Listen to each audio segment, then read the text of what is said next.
pourrons-nous couvrir une plus grande distance efficacement et avec une économie d'énergie? C'est ce que nous allons voir dans cette capsule technique des As de sable. Je me présente Léandre Berriot, entraîneur-cadre pour les As de sable. Tout au long de la saison, on va vous partager des capsules techniques dans lesquelles vous allez pouvoir progresser en équipe de 2 ou seul grâce à certains exercices qu'on va vous partager. Peu importe le déplacement qui suivra, la position d'attente demeure toujours la même, mais tout bon entraîneur sait qu'il faut parfois se répéter. Voici donc quelques rappels rapides. En position de base, il faut avoir les jambes légèrement fléchies, le poids vers l'avant sur la plante des pieds, le corps légèrement incliné vers l'avant et les mains ouvertes vers l'avant. À ce moment, votre concentration doit être à la prise d'informations pour commencer le bon déplacement le plus rapidement possible. Une fois que vous aurez décidé qu'un long mouvement est nécessaire, il faudra apporter la jambe opposée au mouvement devant l'autre jambe en commençant déjà à s'orienter vers le point de chute du ballon.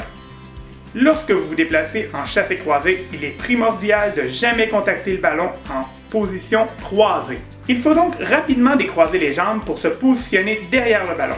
Le chassé croisé permet de bien se déplacer rapidement et avec une efficacité énergétique bien meilleure que le chassé, puisqu'il ne nécessite pas de poussée latérale. Comme la position initiale, la position finale devrait être toujours la même, peu importe le déplacement.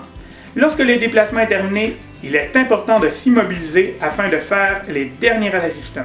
Une bonne stabilité du tronc et des jambes augmentera la précision et la constance lors de la réception ou la défensive. Si le ballon arrive avec une certaine vitesse, il est possible que vous n'ayez pas le temps de vous positionner derrière le ballon. Vous aurez donc à faire une fente pour couvrir une plus grande distance et couvrir une plus grande partie du terrain. Les capsules As de sable ont comme objectif de vous aider à progresser seul ou en équipe de 2 tout au long de votre saison. Donc, on vous recommande bien entendu de faire le déplacement long, de le faire seul, de le pratiquer à répétition pour bien le maîtriser. Mais on s'entend, ça peut devenir un petit peu plate et long de faire simplement du déplacement. Donc, voici 2 exercices pour progresser tout en ayant un petit peu de plaisir quand même. Pour le premier exercice, placez-vous face à face et vous devez envoyer un ballon à environ 3 mètres à droite et à 3 mètres à gauche afin que votre partenaire puisse se concentrer sur son déplacement. Faites des séries de 20 ballons, chaque en gardant l'ordre gauche-droite. C'est important que votre partenaire sache si vous allez l'envoyer à gauche ou à droite afin qu'il puisse se concentrer réellement sur le déplacement. Une fois bien maîtrisé, faites des séries de 20 ballons, mais cette fois-ci en variant les côtés afin d'ajouter de l'incertitude. Donc vous pouvez varier gauche-droite sans que votre partenaire sache si vous l'envoyez à droite ou à gauche. Bon entraînement!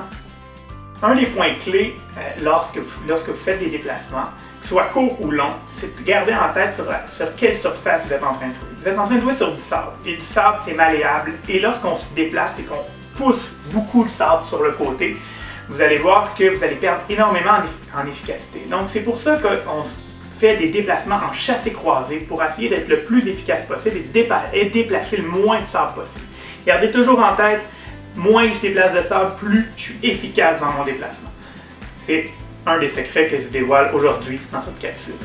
Bon entraînement tout le monde et on se retrouve la semaine prochaine pour une prochaine capsule des As de sable.